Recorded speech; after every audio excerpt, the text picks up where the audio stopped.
2025 June 26 സമസ്തയുടെ സ്ഥാപക ദിനമാണിന്ന്. നമ്മുടെ മദ്രസകളിലും മറ്റു പല സ്ഥാപനങ്ങളിലും ഇതുമായി ബന്ധപ്പെട്ട പല പ്രോഗ്രാമുകളും നടന്നു, ചിലയിടങ്ങളിലൊക്കെ നടന്നുകൊണ്ടിരിക്കുന്നു. സമസ്ത കേരള ജമിയത്തുൽ ഉലമ നമ്മുടെ കേരളത്തിലെ ഒരു പ്രധാന സംഘടനയാണ്, പ്രഥമ സംഘടനയല്ല. ഇതിനു മുമ്പും മറ്റു ചില പണ്ഡിത സംഘടനകൾ കേരളത്തിൽ ഉണ്ടായിട്ടുണ്ട്. സമസ്തയുടെ ഉത്ഭവത്തിന് കാരണവും അതാണ്. 1921 ഒറ്റപ്പാലത്ത് വെച്ച് കേരള മജ്ലിസുൽ ഉലമ എന്ന പേരിൽ ഒരു പണ്ഡിത സംഘടന രൂപീകരിക്കപ്പെട്ടു. തയ്യിൽ മുഹമ്മദ് കുട്ടി ബാക്കവി അഥവാ KM മൗലവിയായിരുന്നു അതിന് രൂപം കൊടുത്തത്. പക്ഷേ അതിന് തൊട്ടുടനെ മലബാർ കലാപം പൊട്ടിപ്പുറപ്പെട്ടു. അതുകൊണ്ട് ആ സംഘടനയുമായി പിന്നീട് പ്രവർത്തിക്കുവാനോ മറ്റോ മൗലവിക്ക് സാധിച്ചില്ല. കലാപത്തെ തുടർന്ന് ഇവരിൽ പല ആളുകളും നമുക്കറിയാം കൊടുങ്ങല്ലൂർ ഭാഗത്തേക്ക് ഒളിച്ചോടി. ആ ഒരു സമയത്ത് KM മൗലവിയും അദ്ദേഹത്തിൻ്റെ മറ്റു ചില കൂട്ടാളികളും കൊടുങ്ങല്ലൂരിൽ ഈ കലാപത്തെ തുടർന്ന് അവർ എത്തിപ്പെട്ടതാണെങ്കിൽ പോലും അതുവഴി അവർക്ക് മറ്റു ചില പ്രവർത്തനങ്ങൾക്ക് ഒരു ആവേശമായി. അങ്ങനെ രണ്ടാമതായി ഒരു ഐക്യസംഘം എന്ന പേരിൽ ഒരു സംഘടന അവർ രൂപീകരിക്കുകയാണ്. 1922 ഐക്യസംഘം രൂപീകരിക്കുന്നത്. ഈ ഐക്യസംഘം എന്നുള്ളത് അതിൻ്റെ പേരറിയിക്കുന്നത് പോലെ അവർ പറഞ്ഞത് നമ്മുടെ മുസ്ലിമീങ്ങൾക്കിടയിൽ പരസ്പരം ഭിന്നിച്ചു കൊണ്ടിരിക്കുന്ന അങ്ങനെയുള്ള പ്രശ്നങ്ങളൊക്കെ ഒഴിവാക്കി ആളുകളെ ഒരു മസ്ലഹത്താക്കി കാര്യങ്ങളൊക്കെ മുന്നോട്ട് കൊണ്ടുപോവുക എന്നതാണ്. അങ്ങനെയുള്ള ചില പ്രവർത്തനങ്ങളും ചില ചാരിറ്റി പ്രവർത്തനങ്ങളും ഇതൊക്കെയായിരുന്നു ഐക്യസംഘത്തിൻ്റെ ലക്ഷ്യം. അങ്ങനെ പലതും അവർ നടപ്പിലാക്കിയിട്ടുണ്ട്. ഐക്യസംഘത്തിൻ്റെ പ്രധാനപ്പെട്ട യോഗങ്ങളിൽ സമൂഹം ആദരിക്കുന്ന ചില പ്രധാനപ്പെട്ട വ്യക്തിത്വങ്ങളെ അവർ ക്ഷണിച്ചിരുന്നു. നക്ഷബന്ദി ത്വരീഖത്തിൻ്റെ ഷെയ്ഖായി ജനങ്ങൾക്കിടയിൽ സ്വീകാര്യതയുള്ള അറിയപ്പെട്ടിരുന്ന ഷെയ്ഖ് ഹമദാനി എന്നവരെ ഐക്യസംഘത്തിൻ്റെ പ്രധാനപ്പെട്ട യോഗത്തിന് അവർ ക്ഷണിച്ചിരുന്നു. അപ്പോൾ ഇതുകൊണ്ടെല്ലാം ജനങ്ങൾ ഐക്യസംഘത്തെ പിന്താങ്ങി. എത്രത്തോളം സമസ്തയുടെ ആദ്യകാല നേതാക്കളായ ചിലർ പോലും ഐക്യസംഘത്തിൻ്റെ പ്രവർത്തനങ്ങളോട് യോജിച്ച് പ്രവർത്തിച്ചിരുന്നുവെന്ന് ഉത്തരവാദിത്തപ്പെട്ട ആളുകൾ എഴുതിയ സുവനീറിലും മറ്റും കാണാം. SYSൻ്റെ 60ാം വാർഷികോപഹാരം സമസ്ത AP വിഭാഗം ഇറക്കിയ അതിൽ കാണാം KM മൗലവിയുടെ സതീർത്ഥ്യരും ശിഷ്യന്മാരുമാണ് അതിൻ്റെ പ്രവർത്തനങ്ങൾക്ക് ചുക്കാൻ പിടിച്ചത്. മൗലവിയുടെ സഹപാഠികളായിരുന്ന ചെറുശ്ശേരി അഹമ്മദ് കുട്ടി മുസ്ലിയാർ, പറവണ്ണ മൊഹീദ്ദീൻ കുട്ടി മുസ്ലിയാർ എന്നിവരും പാങ്ങിൽ അഹമ്മദ് കുട്ടി മുസ്ലിയാരും ആദ്യം ഐക്യസംഘത്തിൻ്റെ പ്രവർത്തനങ്ങളോട് സഹകരിച്ചിരുന്നു. അപ്പോൾ ഇതിൻ്റെ വിഷയം നമ്മൾ ഗൗരവം മനസ്സിലാക്കണം. ഐക്യസംഘം എന്ന ആ സംഘടനയോട് സഹകരിച്ച് പ്രവർത്തിച്ചിരുന്നു പാങ്ങിൽ അഹമ്മദ് കുട്ടി മുസ്ലിയാർ അടക്കമുള്ള ചില ആളുകൾ. എന്തുകൊണ്ട്? അതിൻ്റെ നേതൃപദവിയിലുള്ള KM മൗലവി അടക്കമുള്ള ആളുകൾ അവരുടെ ഉള്ളിലൊരിപ്പ് ആദ്യം അവർ പുറത്തേക്കെടുത്തിരുന്നില്ല. ശേഷം അതിൻ്റെ 1ാം വാർഷികം കഴിഞ്ഞു. 1924 മെയ് 10, 11, 12 തീയതികളിൽ ആലുവയിൽ വെച്ച് ഐക്യസംഘത്തിൻ്റെ 2ാം വാർഷിക സമ്മേളനം നടക്കുകയാണ്. ആ 2ാം വാർഷിക സമ്മേളനത്തിൽ പ്രധാനപ്പെട്ട ക്ഷണിതാവ് അതിഥികളായി കടന്നു വരുന്നത് വെല്ലൂർ ബാക്കിയാത്ത് സ്വാലിഹാത്ത് അറബിക് കോളേജിലെ ഉസ്താദുമാരായ പ്രിൻസിപ്പളായ ഷെയ്ഖ് അബ്ദുൽ ജബ്ബാർ ഹസ്രത്ത്, അതുപോലെ ഷെയ്ഖ് അബ്ദുറഹീം ഹസ്രത്ത്, ഇവരൊക്കെയാണ്. ഇവരൊക്കെ അവിടെ സമ്മേളനത്തിന് വരുന്നു എന്ന് അറിഞ്ഞപ്പം ധാരാളം പണ്ഡിതന്മാരൊക്കെ ആ മീറ്റിങ്ങിന് പങ്കെടുത്തു. കാരണം അന്ന് പല ആളുകളും ഈ നമ്മുടെ കേരളത്തിൽ അന്ന് ബിരുദ കോളേജുകളില്ലല്ലോ, ബാക്കിയാത്തിലേക്കാണ് പോകുന്നത്. അപ്പോൾ തങ്ങളുടെ എല്ലാം ഉസ്താദാണ് അബ്ദുൽ ജബ്ബാർ ഹസ്രത്ത്, അവരങ്ങോട്ട് വരുന്നു എന്നറിഞ്ഞപ്പോൾ മിക്ക പണ്ഡിതന്മാരും അവിടെ പോയി. ആ സമ്മേളനത്തിൽ വെച്ച് KM മൗലവിയും അങ്ങനെയുള്ള ചില കൂട്ടാളികളും ഒരു തീരുമാനത്തിലെത്തി, ഒരു പണ്ഡിത സംഘടന കേരളത്തിൽ രൂപീകരിക്കണം. അബ്ദുൽ ജബ്ബാർ ഹസ്രത്തിനോട് ആ ആശയം പറഞ്ഞു. ഉസ്താദ് അതിന് സമ്മതം കൊടുത്തു. അങ്ങനെ കേരളത്തിൽ ആദ്യമായി ഔദ്യോഗികമായി ഒരു പണ്ഡിത സംഘടന രൂപീകരിക്കപ്പെടുകയാണ്. അതാണ് കേരള ജമിയത്തുൽ ഉലമ. 1924 മെയ് മാസത്തിലാണ് ഇത് നടന്നത്. ആ സമ്മേളനത്തിൽ അവർ ഒരു പ്രമേയം പാസാക്കി. അത് കേട്ടോളൂ. മുസ്ലിം ഐക്യസംഘത്തിൽ ഇതേവരെയുള്ള പോലെ ഹനഫി, മാലിക്കി, ഷാഫി, ഹംബലി എന്നീ 4 മദ്ഹബുകളിൽ ഏതെങ്കിലും ഒരു മദ്ഹബ് അനുസരിച്ച് വരുന്ന മുസ്ലിമീങ്ങൾക്ക് മാത്രമേ നിർവാഹക സംഘത്തിൻ്റെ ഉദ്യോഗസ്ഥന്മാരോ മെമ്പർമാരോ ആയിരിക്കാൻ പാടുള്ളൂവെന്നും സംഘത്തിൻ്റെ മതസംബന്ധമായ എല്ലാ തീർപ്പുകളും അവരാൽ അനുഷ്ഠിക്കുന്ന മേൽപ്പറഞ്ഞ 4 മദ്ഹബുകളിൽ നിന്ന് ഒരു മദ്ഹബിലെ മുഅ്തമദായ കൗല് പ്രകാരം മാത്രമേ പാടുള്ളൂവെന്നും മുഅ്തമദായ കൗലിന് എതിരായി സമയോചിതം വല്ലതും പ്രവർത്തിക്കേണ്ടുന്ന പക്ഷം ഉലമാ സഭയുടെ തീർപ്പ് വാങ്ങി പ്രവർത്തിക്കേണ്ടതാണെന്നും ഈ സഭ അഭിപ്രായപ്പെടുന്നു. അപ്പോൾ ഐക്യസംഘത്തിൻ്റെ 3-ാം വാർഷിക സമ്മേളനത്തിൽ ഞങ്ങൾ സുന്നികളാണ്, മദ്ഹബ് അംഗീകരിക്കുന്നവരാണ്, അവർ മദ്ഹബ് അംഗീകരിക്കുന്നില്ല എന്ന് അവരെക്കുറിച്ച് ആക്ഷേപം വന്നിട്ടുണ്ട്. അതുകൊണ്ടാണ് അതിനെ എതിർത്തുകൊണ്ട് പ്രമേയം വരികയാണ്. ഈ രൂപത്തിൽ പ്രമേയം വരെ പാസ്സാക്കപ്പെട്ടു. അങ്ങനെ നടന്ന സമ്മേളനമാണ്.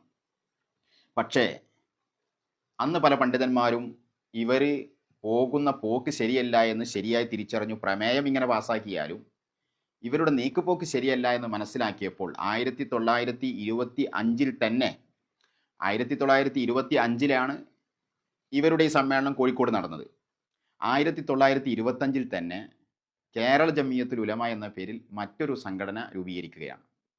അപ്പോൾ നേരത്തെ രൂപീകരിച്ചതും കേരള ജമിയത്തുൽ ഉലമയാണ്, ഇപ്പം ഇവർ രൂപീകരിക്കുന്നതും കേരള ജമിയത്തുൽ ഉലമയാണ്. സംഘടനയ്ക്ക് സംഘടന. നമ്മളുണ്ടാവുമല്ലോ, പള്ളിക്ക് പള്ളി, മദ്രസക്ക് മദ്രസ, ഇതാണല്ലോ ഒരു സാധാരണ പോക്ക്. ഇത് 1925 സമസ്ത കേരള ജമിയത്തുൽ ഉലമയുടെ സംഘടനാപരമായിട്ടുള്ള ആദ്യ ഘട്ടം ഇതാണ്. അത് 1925. അന്ന് അതിൻ്റെ പ്രസിഡൻ്റായിരുന്നത്, സമസ്തയുടെ സുവനീറുകൾ കാണാം, വിദഅത്തിൻ്റെ സംഘടിത രൂപത്തെ തിരിച്ചറിഞ്ഞു പ്രതിരോധിക്കുന്നതിനെക്കുറിച്ചും അഹ്ലുസുന്നത്തി വൽ ജമാഅത്തിൻ്റെ ആശയ ആദർശങ്ങളുടെ പ്രചാരണത്തിന് സംഘടിത രൂപം നൽകുന്നതിനെ സംബന്ധിച്ചും കൂലങ്കൂശമായ ചർച്ചകൾ നടന്നു. ബേപ്പൂർ ജുമാഅത്ത് പള്ളിയിലെ മുദരിസും പണ്ഡിതനും വാഗ്മിയും സൂഫിവര്യനുമായിരുന്ന KP മുഹമ്മദ് മീറാൻ മുസ്ലിയാർ പ്രസിഡന്റും മികച്ച സംഘാടകനും വാഗ്മിയുമായിരുന്ന പാറേൽ ഹുസൈൻ മൗലവി സെക്രട്ടറിയുമായി കേരള ജമിയത്തുൽ ഉലമ എന്നൊരു പണ്ഡിത സംഘടനയ്ക്ക് രൂപം നൽകി. അപ്പോൾ സമസ്ത കേരള ജമിയത്തുൽ ഉലമയുടെ പണ്ഡിത സംഘടന അടിസ്ഥാനമായി രൂപം കൊള്ളുന്നത് 1925. 1926 സമസ്ത രൂപം കൊണ്ടത് എന്ന് പറയുന്നത് അതത് വിപുലമായിട്ടുള്ള അതിൻ്റെ അവസ്ഥയാണ്. യഥാർത്ഥത്തിൽ അടിസ്ഥാനപരമായി 1925 ഈ സംഘടന രൂപീകരിക്കപ്പെടുന്നത്. അന്ന് അതിൻ്റെ പ്രസിഡന്റ് മീറാൻ മുസ്ലിയാരും അതിൻ്റെ സെക്രട്ടറി പാറേൽ ഹുസൈൻ മൗലവിയാണ്. 1926 പിന്നെ മീറ്റിംഗ് കൂടി. പ്രസിഡന്റ് വരക്കൽ മുല്ലക്കോയ തങ്ങളും സെക്രട്ടറി PV മുഹമ്മദ് മുസ്ലിയാർ ഈ രൂപത്തിൽ മാറ്റപ്പെടുകയാണ്. അടിസ്ഥാനപരമായി സമസ്തയുടെ ഉദയം 1925. അതുകൊണ്ടാണ് സമസ്തയുടെ പ്രസിഡന്റുമാർ, സമസ്തയുടെ 60-ാം വാർഷിക സോനിയറിൽ കാണാം സമസ്തയുടെ പ്രസിഡന്റുമാർ. 1 PK മുഹമ്മദ് മീറാൻ മുസ്ലിയാർ, 2 വരക്കൽ മുല്ലക്കോയ തങ്ങൾ. ഇങ്ങനെയാണ്. അതേസമയത്ത് സമസ്തയുടെ 70-ാം വാർഷിക സുവനീർ ആകുമ്പോൾ സമസ്തയുടെ പ്രസിഡന്റുമാർ 1 വരക്കൽ മുല്ലക്കോയ തങ്ങൾ, പിന്നെ 2 പാങ്ങിൽ അഹമ്മദ് കുട്ടി മുസ്ലിയാർ. ഇങ്ങനെ ചേഞ്ച് നടക്കുന്നുണ്ട്. യഥാർത്ഥത്തിൽ ഈ ആദ്യം പറഞ്ഞതാണ് ശരി. രണ്ടാമത് വരക്കൽ മുല്ലക്കോയ തങ്ങൾ സമസ്തയുടെ 2ാമത്തെ പ്രസിഡന്റാണ്. അതവിടെ ഇരിക്കട്ടെ. ഏതായാലും സമസ്ത കേരള ജമിയത്തുൽ ഉലമയുടെ രൂപീകൃത പശ്ചാത്തലമാണ് ഇപ്പോൾ ഈ പറഞ്ഞത്. പിന്നീട് വേർതിരിവിൻ്റെ പേരിൽ ഒന്ന് മറ്റൊന്നിൽ നിന്ന് വേർതിരിയാൻ വേണ്ടി രണ്ടാമതുണ്ടായ കേരള ജമിയത്തുൽ ഉലമ അതിന് സമസ്ത എന്ന് ചേർത്തു. അങ്ങനെയാണ് സമസ്ത കേരള ജമിയത്തുൽ ഉലമ. ഏതായാലും സമസ്ത കേരള ജമിയത്തുൽ ഉലമ അവർ മറ്റൊരു വഴിക്ക് നീങ്ങി. സമസ്ത കേരള ജമിയത്തുൽ ഉലമ സുന്നത്ത് ജമാഅത്തിൻ്റെ ആശയാദർശങ്ങളൊക്കെ പറയുക എന്ന ലക്ഷ്യത്തിൽ, അത് സമൂഹത്തിൽ എത്തിക്കുക എന്ന ലക്ഷ്യത്തിൽ പ്രവർത്തിച്ചു. ധാരാളം പ്രവർത്തനങ്ങൾ സമസ്തയ്ക്ക് കീഴിൽ നടന്നു. പിന്നെ ഒരു സംഘടന എന്ന ലെവലാകുമ്പോൾ അതിൻ്റേതായ കുറേ പോരായ്മകളും അതിലുണ്ടാകും. നമ്മൾ പറഞ്ഞല്ലോ, കേരള ജമിയത്തുൽ ഉലമ ഐക്യസംഘത്തിൽ നിന്നാണ്, അതിന് കീഴിലാണ് ആദ്യത്തെ കേരള ജമിയത്തുൽ ഉലമ പോരുന്നത്. അതിനോട് നേർമാറ്റമായിട്ടാണ് രണ്ടാമത് സമസ്ത കേരള ജമിയത്തുൽ ഉലമ ഉണ്ടാക്കപ്പെടുന്നത്. പക്ഷെ അതൊക്കെ ഒരു വഴിയിൽ നിന്നിങ്ങനെ വരുന്നത് കൊണ്ട് അതിൻ്റെയൊക്കെ ഭരണഘടനകൾ പരിശോധിക്കുമ്പോൾ ഈ ഐക്യസംഘത്തിനുണ്ടാക്കിയ ഭരണഘടനയിലുള്ള ആശയങ്ങളും നിയമാവലികളും അതുപോലെ തന്നെ സമസ്തയുടെ നിയമാവലികളിലും കാണാൻ പറ്റും. അതിപ്പോൾ വിശദമായി പറയുന്നില്ല. ഭൂരിപക്ഷാഭിപ്രായ പ്രകാരം കാര്യം തീരുമാനം പാസ്സാക്കുക എന്നതൊക്കെ ഈ ഐക്യസംഘത്തിൽ ആദ്യമേ എഴുതപ്പെട്ടു പോകുന്ന ഭരണഘടനയിലുള്ള ചില സംഭവങ്ങളാണ്. അതുപോലെ പലതും പ്രസിഡന്റ്, സെക്രട്ടറി എന്നൊക്കെ പറഞ്ഞ ഉദ്യോഗസ്ഥന്മാർ എന്ന്, ഐക്യസംഘത്തിൽ യഥാർത്ഥത്തിൽ അത് ഉദ്യോഗസ്ഥന്മാരാണ്. സമസ്തയുടെ നിയമാവലിയിലും ഭരണഘടനയിലും പ്രസിഡന്റ്, സെക്രട്ടറിമാരെ ഉദ്യോഗസ്ഥന്മാരെന്നൊക്കെ വിശേഷിപ്പിച്ചുകൊണ്ടുള്ള എഴുത്തുകുത്തുകൾ കാണാം. അപ്പോൾ അത് ഐക്യസംഘം ഉണ്ടാക്കിയ ഭരണഘടന അതിൽ നിന്ന് ഭിന്നിച്ചു പോന്നപ്പോൾ പലതും ഇങ്ങോട്ടും കടന്നു കയറിയിട്ടുണ്ട് എന്നതിൻ്റെ ഒരു വ്യക്തമായ രേഖകളാണ്. അതിരിക്കട്ടെ. പിന്നീട് സമസ്ത കേരള ജമിയത്തുൽ ഉലമ, ഞാൻ പറഞ്ഞല്ലോ അതൊരു കൂട്ടായ്മയാണ്. അതിൻ്റെ പിന്നെ നടപ്പുകൾ അങ്ങനെയാണ്, ഭൂരിപക്ഷാഭിപ്രായ പ്രകാരം കാര്യങ്ങൾ നടപ്പിലാക്കുക എന്നതാണ്. അപ്പോൾ പലപ്പോഴും പല തീരുമാനങ്ങളിൽ ചിലപ്പോൾ സത്യവും യാഥാർത്ഥ്യങ്ങൾ വരെ പുറത്തു വരാതിരിക്കും. കാരണം ഭൂരിപക്ഷം മറുഭാഗത്താണെങ്കിൽ അത് പാസ്സാക്കപ്പെടേണ്ടി വരും. ഇങ്ങനെ പല സംഭവങ്ങളും തീരുമാനങ്ങളിലൊക്കെ വന്നതായിട്ടുണ്ട്, നമുക്കറിയാം. 1925 രൂപീകൃതമായ ഈ സമസ്ത 26 ഒന്നുകൂടി അത് വിപുലമാക്കപ്പെട്ടു. മുല്ലക്കോയ തങ്ങളെ പ്രസിഡൻ്റാക്കി അങ്ങനെ മുന്നോട്ട് വന്നു. പക്ഷേ ഇതിനിടയിൽ സമസ്തയിൽ പലപ്പോഴും ഭിന്നിപ്പുകൾ ഉണ്ടായി. അതിലൊരു ഭിന്നിപ്പായിരുന്നു 1965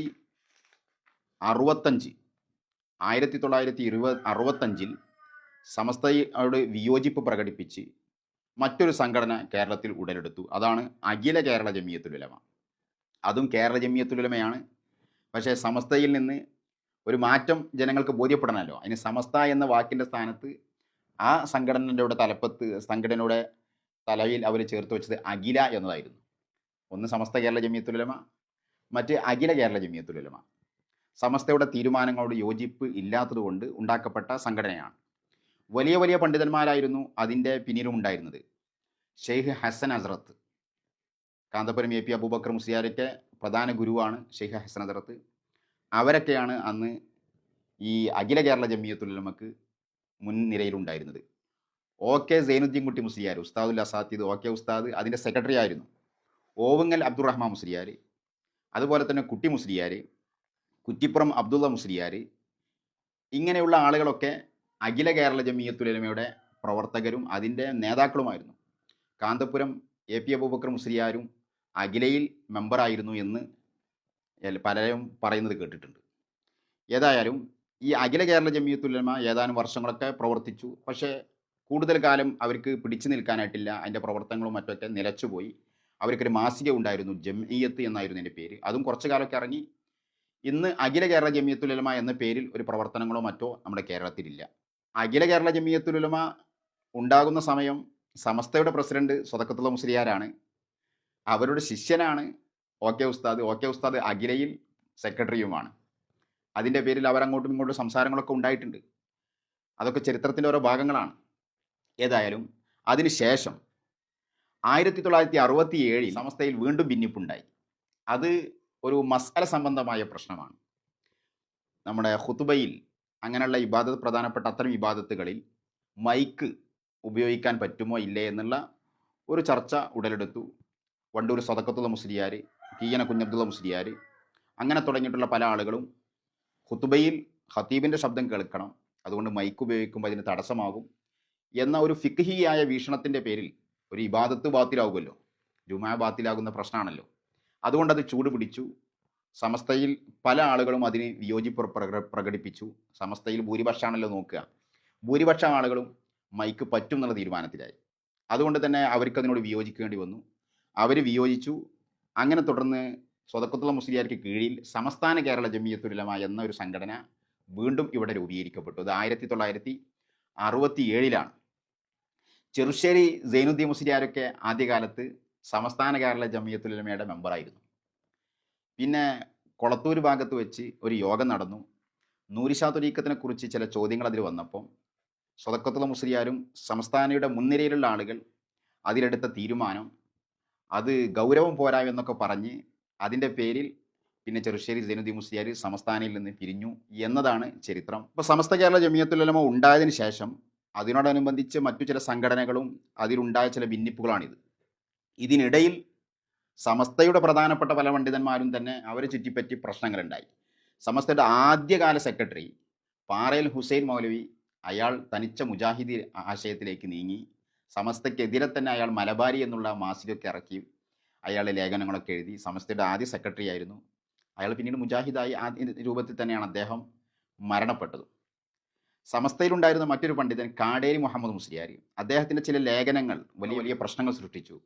മയ്യത്ത് കൊണ്ടുപോകുമ്പോൾ ദിക്ർ ചെല്ലുന്നതും മഹാന്മാരുടെ മസാറുകൾ നടക്കുന്ന നേർച്ചകൾ, ആ നേർച്ചകളുമായി ബന്ധപ്പെട്ടും ഈ ദിക്ർ ചൊല്ലുന്നതിനെ പറ്റിയും അദ്ദേഹം എഴുതിയ ചില മസ്അല സംബന്ധമായിട്ടുള്ള വിഷയങ്ങളാണെങ്കിൽ പോലും അത് സുന്നത്ത് ജമാഅത്തിൻ്റെ പാരമ്പര്യമായിട്ട് സ്വീകരിച്ചു പോരുന്ന വഴിക്ക് യോജിക്കാത്തത് കൊണ്ട് അത് ബഹളമായി. അവസാനം അദ്ദേഹം സമസ്തയിൽ തന്നെ ഉണ്ട്, പക്ഷേ അദ്ദേഹത്തിനെതിരെ തന്നെ സമസ്തയിലെ പണ്ഡിതന്മാർ യോഗം കൂടി ചില തീരുമാനങ്ങളൊക്കെ എടുത്തു. അദ്ദേഹത്തിൻ്റെ ലേഖനങ്ങൾക്കെതിരായി ലേഖനങ്ങൾ എഴുതപ്പെട്ടു. അങ്ങനെ പല സംഭവങ്ങളുണ്ടായി. പിൽക്കാലത്ത് സമസ്തയുടെ ചരിത്രത്തിൽ ഏറ്റവും വലിയ ഗൗരവപ്പെട്ട ഒരു വിവാദമായിരുന്നു, രംഗമായിരുന്നു 1989 നടന്നത്. 1989 സമസ്തയിൽ വലിയൊരു ഭിന്നിപ്പുണ്ടാവുകയാണ്. അഥവാ സമസ്തയിലുള്ള ഷംസുൽ ഉലമ ഇ കെ ഉസ്താദ്, കണ്ണിയത്ത് ഉസ്താദിനെ പോലുള്ള ആളുകൾ സുന്നി ആദർശത്തിൽ കണിശത പോരാ എന്നും സമസ്തയെ രാഷ്ട്രീയക്കാരുടെ ആലയിൽ കെട്ടുന്നു എന്നുള്ള 2 ആരോപണങ്ങളാണ് പ്രധാനമായും അവർ പറഞ്ഞിരുന്നത്. ആ പേരും പറഞ്ഞ് സമസ്തയിൽ ഭിന്നിപ്പുണ്ടാക്കി 1989 കാന്തപുരം എ പി അബൂബക്കർ മുസ്ലിയാരും മറ്റു ചില ആളുകളും സമസ്തയിൽ നിന്ന് ഇറങ്ങിപ്പോരുന്നു.